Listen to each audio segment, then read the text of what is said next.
What's up, Taiwan? I'm Eric Gao, bringing you the news from here in sunny Taipei. Taiwan will be sending more larger Coast Guard vessels to its far-flung Taiping Island in the South China Sea. As Rick Lau reports, this comes as the conflicting claims to that area and a military buildup are putting the region on edge. This is Taiping, the largest natural island in the contested Subsidies, an archipelago in the South China Sea with rich fishing grounds.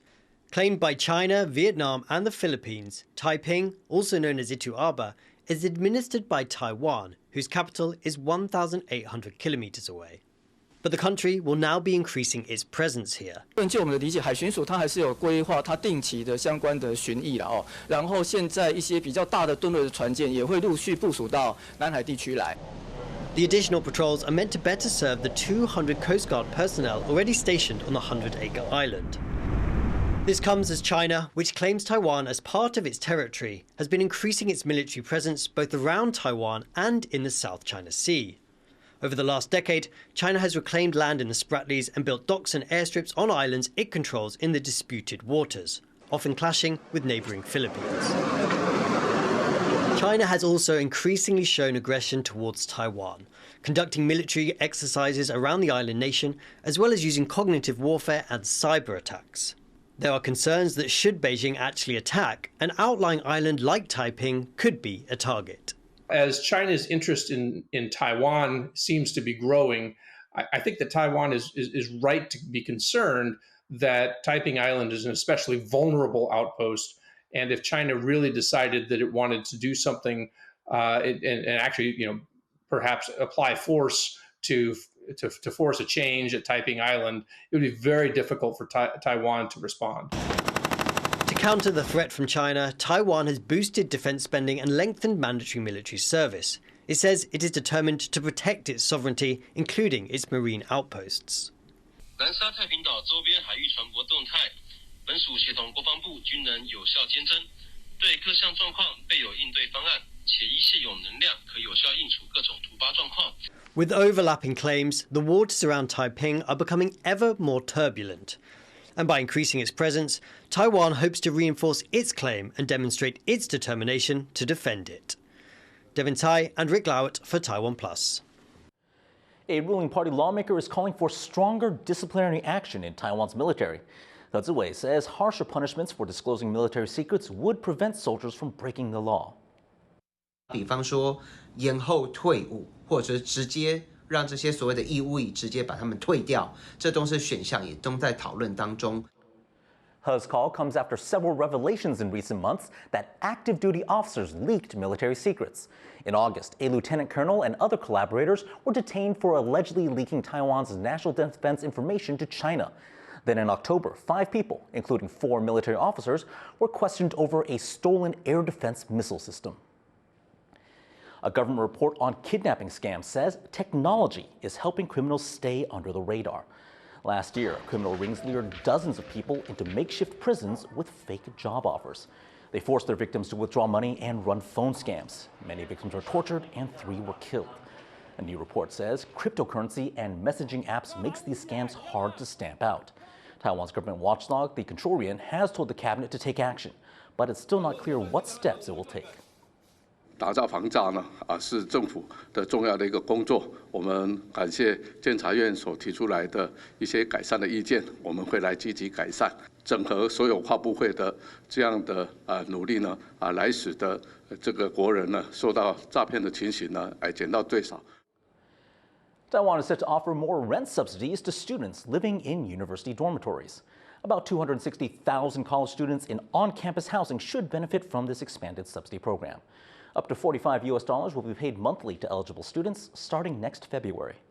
Last year, Taiwan's cabinet increased subsidies for college students renting off-campus housing amid rising inflation. In world news, Australian Prime Minister Anthony Albanese is hailing what he calls constructive talks with leaders in Beijing. Albanese met Chinese President Xi Jinping for the first talks of their kind in more than 7 years. Australia says the meeting was very positive, and China says relations are now on the right path. China is Australia's biggest trading partner, but their relationship has suffered from disputes over tech giant Huawei, COVID, and Chinese tariff hikes. Albanese says the leaders did not discuss Australia's military pact with the U.S., which has angered China. But he says he did restate Australia's support for keeping the status quo over Taiwan. For more on that summit, our reporter Stash Butler spoke with Benjamin Herskovich from the Australian National University. You've been following, developments in China-Australia ties for years now. What's the most surprising thing to you that's come out of this summit? I think the most striking thing out of all of this is the 180-degree turn that we've had in terms of the rhetoric used by the Chinese government and the Chinese press to talk about Australia. It was only a couple of years ago that Australia was regularly the subject of scorn and contempt from senior Chinese government officials and the Chinese state-controlled press. And then all of a sudden, with this very rapid relationship repair, the Chinese press and Chinese government officials are lauding how visionary the Australia-China relationship is and how Australia and China can cooperate together. So it really is a case of having kind of psychological whiplash from the fact that Australia has gone from being the object of hatred for the Chinese press to being a country that is loved and adored and celebrated by the Chinese press. The benefits for Australia in this, repairing of relationships are clear because China's Australia's biggest trade partner. But what does China have to gain from repairing this relationship, especially since Australia is still part of a security pact with the United States, which is China's main rival? I think this is a really important question and one that we don't ask enough in Australia. China has very specific things that it wants to get out of Australia. The most important, I think, is entry into the CPTPP trade pact, the Comprehensive and Progressive Agreement for Trans-Pacific Partnership. Beijing understood that any viable route into that trade agreement went through Canberra. Another big aspect of this is that China, in all likelihood, is trying to reduce Canberra's inclination to deepen its security and military ties with the United States. Now, Beijing doesn't realistically think that it can get Australia to roll back on those decisions, but it would hope that by revitalizing ties with Australia and getting Canberra more on side, it would be able to avoid Australia becoming even more militarily intertwined with the United States. What are the biggest obstacles to this relationship going forward? So it's really a case of having a smorgasbord of options to choose from. There are simply too many obstacles to point to. Australia will criticize the way in which China is treating Hong Kong. It will criticize China's militarization of the South China Sea and China's destabilizing actions in the Taiwan Strait. By the same token, Beijing will be deeply dissatisfied with the way in which the Australian government is seeking to securitize critical minerals and reject bids from Chinese companies to invest in Australia's critical minerals industry. So there are going to be so many long-standing and deep points of disagreement, and none of those are going to go anywhere, even though the relationship has been revitalized. So I think what we're heading towards is a stabilized Australia-China relationship, but one which is constantly weighed down by serious points of disagreement, which are not going to subside anytime soon. That was Benjamin Herskovich of the Australian National University speaking to our reporter, Stash Butler. Rescue and relief efforts continue in Nepal after a magnitude 6.4 earthquake rocked the country's northwest. That area is still experiencing hundreds of aftershocks as survivors look for shelter. Jeremy Olivier has more.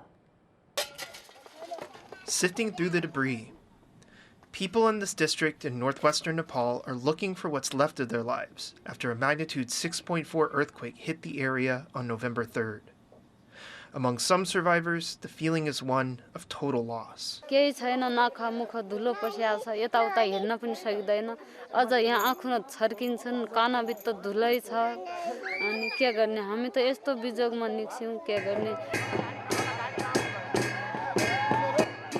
More than 150 people have died in the quake and its aftermath, making it Nepal's deadliest since a pair of tremors killed around 9,000 people in 2015. As authorities continue rescue and relief efforts and assess the full extent of the damage, thousands of survivors are left looking for shelter. Many have been forced to sleep outdoors in the cold. 40 जना जतिको घर सबको ध्वस्त भइसक्यो खाने घाँस बस्ने बास छैन हेर्नुस् इतिहास यस्तै हो हेर्नुस् यस्तो पटाङरीमा बसेर शीत लहरीमा बस्नु परेको छ घरभरि सबै गइसक्यो केही स्थानीय सरकारले. For residents of this part of the Himalayan nation, located near the fault lines of two major tectonic plates, the trauma seems far from over. The UN says more than 380 aftershocks have been reported since the initial earthquake hit. Scientists are now renewing calls for Nepal to do more to improve its building safety. The country is not only prone to earthquakes, but is also vulnerable to flooding because of climate change. The hope is that Nepal can act to minimize the damage and loss caused by future natural disasters. Leon Lien and Jeremy Olivier for TaiwanPlus. South Korea's entertainment world is reeling from drug scandals involving two of the country's biggest stars. John Van Trieste has the details. Hwan Ji-young, better known by his stage name G-Dragon, is used to the spotlight. He's one of K-pop's hottest acts. Today, though, he's not waving to fans, but attempting to maintain his innocence. He's accused of taking illegal drugs and has come to this police station for questioning. He says it's not true. 저는 마약 관련 범죄에 대해서 사실이 없고요. 그걸 밝히려고 사실 이 자리에 온 거니까 지금 사실 긴 말 하는 것보다는 빨리 조사를 받고 나오겠습니다. But G-Dragon's case isn't the only one rocking the Korean entertainment world this week. Lee Sun-kyun, star of the Oscar-winning film Parasite, is also accused of a drug offense. He says he's told the police the truth, but didn't say anything further. 그것 또한 다 솔직하게 제가 기억하고 있는 거 다 사실대로 다 말씀드렸습니다. These cases come as South Korea's president leads a crackdown on drugs in the country. But regardless of whether anything comes of them in court, the accusations add to a series of drug and sex abuse scandals, as well as high-profile suicides that have rocked the clean, conservative image the country's entertainment industry strives to present. Alex Chen and John Van Trieste for TaiwanPlus. Back in Taiwan, the health ministry is giving a 4% pay bump to nurses working at its 26 hospitals. This is part of a series of bonuses and subsidies offered this year to the 8,000 nurses working at government hospitals. The health ministry is also urging private hospitals to raise salaries amid a nationwide nursing shortage. But nurses' unions say not all hospitals are likely to do so. 如果公务预算没有办法介入，要等到营运，我觉得这个困难度会越来越高，而且对偏乡的医疗反而会造成更大的困难。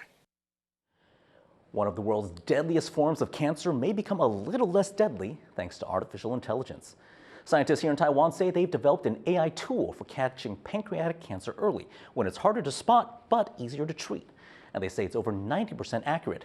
The tool is called Pancreasaver, and the government is hailing it as an example of scientists successfully bringing innovations to market. Hundreds of surfers are gathering in southeastern Taiwan for the annual Taiwan Open of Surfing. Rick Lauder is back with this story. Surf's up! More than 200 surfers from around the world take to the waves in southeast Taiwan for the country's largest surfing competition. And the waves are so fun, so yeah, my first impression was, wow, this place is amazing. Really good food, really good people, and I didn't expect the waves to be this good. Now in its 13th year, the Taiwan Open of Surfing in Taitung is this year's last major event on the global surfing calendar. Here by the small village of Jinzun, competitors from more than 10 countries will battle it out for thousands of dollars in prize money over the next 6 days. 今年呢，也是国际冲浪联盟 WSO 年度最年底的2场最大的赛事，因此今年更有3位的奥运选手来到金樽一起共襄、一起竞赛、一起竞争。 Surfing is booming in popularity worldwide and was included as a sport in the Summer Olympics for the first time in Tokyo 2 years ago. The surfers here in Taidong are getting younger and younger. Chen Wanyu of Taiwan is just 12 years old and very much undaunted. For many of these surfers, the competition here on Taiwan's southern beaches is a warm-up for the Olympics. Taiwan has its own aspirations for Paris 2024 and hopes to send 2 surfers to compete. And with the country riding the wave of the sport's popularity, the surfing community hopes there could be more homegrown Olympic medalists here among the waves.